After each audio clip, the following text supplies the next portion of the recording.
என் அன்பு சகோதர சகோதரிகளே, இயேசு கிறிஸ்துவின் இனிய நாமத்தில் என் அன்பின் வாழ்த்துக்கள், கிருபையும் சமாதானமும் நம் அனைவரோடும் கூட உண்டாவதாக. அருமையான கர்த்தருடைய பிள்ளைகளே, சகரியா 4:7 மையமாய் கொண்டு நாம் இதுவரைக்கும் இந்த மாதத்தில் நம்ம தியானிக்க அவர் கிருபை பாராட்டி வருகிறார். எனக்கு அருமையான கர்த்தருடைய பிள்ளைகள், நாம் தேவனுடைய கையில் போராயுதங்களாக, அஸ்திராயுதங்களாக, தண்டாயுதங்களாக தேவனால் பயன்படுத்தப்படும் பொழுது எந்த ஒரு பெரிய பர்வதமும் சமபூமியாக மாறும். கர்த்தர் நம்மை கொண்டு செய்வார். நேற்று தினத்தில் சொன்னேன், திரும்ப நான் அந்த வசனத்தை வாசிக்கிறேன். சகரியா 4:7, பெரிய பர்வதமே நீ எம்மாத்திரம் செருபாபேலுக்கு முன்பாக நீ சமபூமி ஆவாய். எந்த பெரிய பர்வதம் நமக்கு முன்பாக சமபூமியாக மாறும்.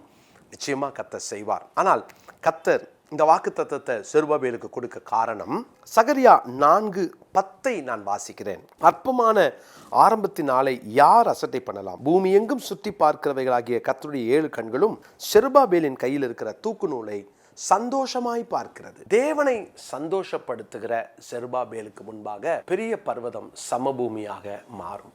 தேவனை சந்தோஷப்படுத்தின செருபாபேல் பாருங்க, ஒரு பெரிய ஒரு ஆளுநர், ஒரு கவர்னர் இந்த செருபாபேல். அவன் பாபிலோன் தேசத்துல விதைக்கப்பட்டவன், பாபிலோன் தேசத்திலே யூதர்களுடைய கவர்னராக இருந்தவன். ஒரு பெரிய போஸ்ட், அதையெல்லாம் விட்டுட்டு இப்போ ஒரு கொத்தனார் செய்கிற வேலையை, ஒரு சாதாரண ஒரு கட்டுமான பணியில் ஈடுபடுகிற ஒருவனுடைய பணிக்காக தன்னை அந்த ஆளுநர் விட்டு கொடுத்து தூக்கு நூலை கையில் எடுத்தார். பார்த்தீங்களா? அந்த தாழ்மையை கர்த்தர் பார்க்கிறார். அதே நேரத்தில் அந்த செருபாபேலின் கையில் தூக்கு நூலை பார்த்த உடனே ஆண்டவருக்கு சந்தோஷம். செருபாபேல் தன்னை தாழ்த்தினதினால் அவருக்கு வந்த சந்தோஷம். செருபாபேல் தேவனுடைய ஆலயத்தை கட்டுவதற்கு முடிவெடுத்ததினால் அவருக்கு வந்த அந்த சந்தோஷம். செருபாபேலின் தலைமையில் முதல் விடுதலை கிடைக்க போகிறதே தேவனுக்கு வந்த சந்தோஷம். பிரியமானவர்களே, இன்னைக்கு ஆண்டவர் ஒவ்வொருவரையும் சந்தோஷமாய் பார்க்க விரும்புகிறார். நம் நிமித்தம் கர்த்தர் சந்தோஷப்பட வேண்டும். இதுதான் நம் எல்லார் மேலும் ஆண்டவருடைய எதிர்பார்ப்பு. நம்ம எப்போதும் தேவனை சந்தோஷப்படுத்துகிறவர்களாக நாம் மாற தேவன் நம்மளை அழைக்கிறார். இன்னொரு வசனத்தை நான் வாசிக்க விரும்புகிறேன். செப்பனியா தீர்க்கதரிசன புஸ்தகம் 3ஆம் அதிகாரம் 17வது வசனம். உன் தேவனாகிய கர்த்தர் உன் நடுவில் இருக்கிறார், அவர் வல்லமையுள்ளவர், அவர் ரட்சிப்பார், அவர் உன் பேரில் சந்தோஷமாய் மகிழ்ந்து தம்முடைய அன்பின் நிமித்தம் அமர்ந்திருப்பார், அவர் உன் பேரில் கம்பீரமாய் களி கூறுவார். அவர் உன் பேரில் சந்தோஷமாய் மகிழ்ந்து. இன்னைக்கு ஆண்டவர் நம் பேரில் எவ்வளவு சந்தோஷப்படுகிறார். தேவனுடைய பணியை செய்வதற்கு யாரெல்லாம் தங்களை ஒப்பு கொடுக்குறாங்களோ அவங்கள தேவன் அவங்க மேலே சந்தோஷமாக இருப்பார். இன்னைக்கு எந்த வேலையாவது ஆண்டவருக்காக செய்ய முயற்சி எடுங்க. ஆண்டவர் செருபாபேல கையை பார்க்குறாரு. ஒன்று, நான் ஆலயத்துக்கு போகிறேன், ஆலயத்தை கட்ட போகிறேன் அப்படின்னு சொல்லிட்டு ஆலயத்தை கட்டுவதற்கு அஸ்திபார கல்லும் அவன் கையில் இருந்துச்சு. ஆலயத்தை நான் தான் முடிப்பேன் அப்படின்ற அந்த தலைக்கல்லும் அவன் கிட்ட தான் இருந்துச்சு. ஃபவுண்டேஷன் ஸ்டோரும் இருக்குது, ஹெட் ஸ்டோனும் இருக்குது. 2 கல்லையும் அவன் கையில் கர்த்தர் பார்க்குறார். ஸோ முதல்ல ஃபவுண்டேஷன் ஸ்டோனை போட்டு தடை வந்த உடனே 2 ஆண்டுகள் கழிந்து இப்பொழுது ஃபவுண்டேஷன் ஸ்டோன் மாத்திரம் இல்லை, ஹெட் ஸ்டோனும் என்கிட்ட தான் இருக்குன்னு கையில் பிடிச்சார். பார்த்தீங்களா? அடுத்த கையில் தூக்கு நூல். ஆண்டவர் பார்க்குறாரு, தூக்கு நூல் இருக்குது, அவன் தான் முடிக்க போகிறான், அவன் தான் கட்ட போகிறான். அவருக்கு அவ்வளோ சந்தோஷம். தேவனுடைய பிள்ளைகளே, எத்தனை பெரிய பர்வதத்தை கண்டு பயப்படாமல் அவர் இருதயத்தை குளிர பண்ணுவதற்கு நாம் ஆயத்தமாவோம்.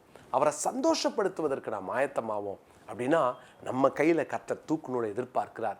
ஆண்டரே, உங்கள் காரியத்தை நான் செய்கிறேன். அவர் சொல்கிறார்ல, யார் நமது காரியமாய் போவார், யார் அங்கே யாரை நான் அனுப்புவேன் அப்படின்னு தேவனுடைய அந்த ஆதங்கத்துக்கு யாரெல்லாம் பதில் கொடுக்கிறார்களோ அவங்க முன்னால் பர்வதம் நிற்கும். ஆனால் அது சமபூமியாக மாறிடும். அதனால் ஒன்றும் பண்ண முடியாது. உங்களை மிரட்டலாம், பயமுறுத்தலாம், அது சமபூமியாக மாறும். பிரியமான தேவனுடைய பிள்ளைகளே, உங்கள் பேரில், நம் பேரில், என் பேரில் தேவன் சந்தோஷமாக இருக்கணும்னு சொல்லி நம்ம இந்த நாளில் எல்லாரும் பிரயாசப்படுவோம். ஆண்டவரே, நான் உங்கள் ஊழியத்தை செய்கிறேன், இன்னும் செய்ய போகிறேன், இன்னும் அதிகமாக நான் செய்யணும் ஆண்டவரேன்னு சொல்லி நாம் ஜெபிப்போம். கர்த்தர் நம் பேரிலே சந்தோஷப்படுவார்.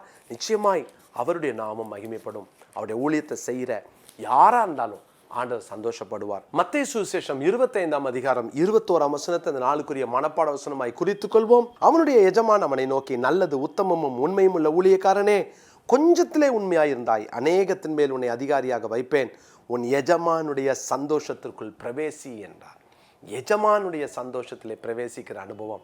ஆண்டவர் கொடுத்த சின்ன பொறுப்போ பெரிய பொறுப்போ உண்மையாக இருப்போம், அவருடைய நாம மகிமைக்காய் வாழ்வோம். எந்த பெரிய பர்வதமும் நமக்கு முன்பாக சமபூமியாக மாறும்.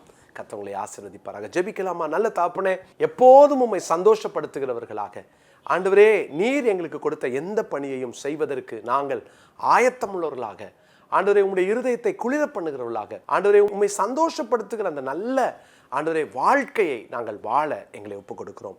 இந்த நாளிலும் இந்த வார்த்தை கேட்கிற ஒவ்வொருவரையும் ஊழியத்தில் பயன்படுத்துங்க. ஆண்டவருடைய கைகளிலே ஒவ்வொருவரையும் எடுத்து பயன்படுத்துங்கன்னு நாங்கள் ஜெபம் பண்றோம். அப்பா, நீங்க மகிமைப்படுங்கப்பா.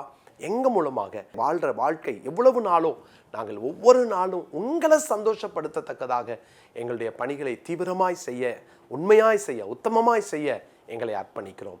தொடர்ந்து உம்முடைய நாமம் மகிமைப்படுவதாக.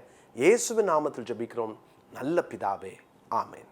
என் அன்பு சகோதர சகோதரிகளே, இயேசு கிறிஸ்துவின் நாமத்தில் அன்பின் வாழ்த்துக்கள். தேவனுடைய கிருபையினால இந்த மாதம் இதுவரைக்கும் அழகாய் கர்த்தர் நம்மளை நடத்தினார். நம்முடைய விங்ஸ் ஆஃப் விக்டரி சமூக பணிகளுக்காக ஜெபித்துக் கொள்ளுங்கள்.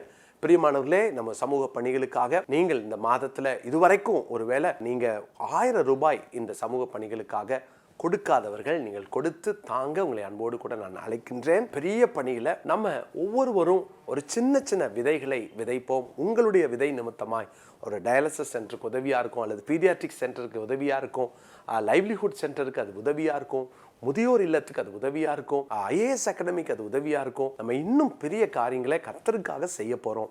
எனவே தேவனுடைய பிள்ளைகளே, ஒருவேளை உங்களுக்கு இந்த ஊழியத்தில் இன்னும் ஈடுபட விரும்பினால் எங்களோடு தொடர்பு கொள்ளுங்கள். குறிப்பாக ஒரு முதியவரை நீங்கள் உங்கள் குடும்பத்தின் சார்பில் அல்லது ஒரு குழுவாக, சபையாக, நண்பர்களாக சேர்ந்து ஒரு 15,000 ரூபாய் கொடுத்து அவங்கள நீங்கள் தாங்க முன் வரலாம்.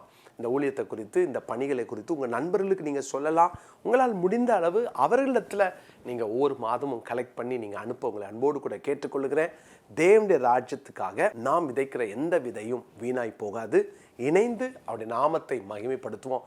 எல்லா கனமும் துதியும் கர்த்தர் ஒருவருக்கு. எனவே நாம் சேர்ந்து செய்வோம். நம்முடைய சென்டர்ஸ் வந்து நீங்கள் விசிட் பண்ணலாம். வாங்க, ஆண்டவருடைய நாமத்தை நாம் மகிமைப்படுத்துவோம். God bless you.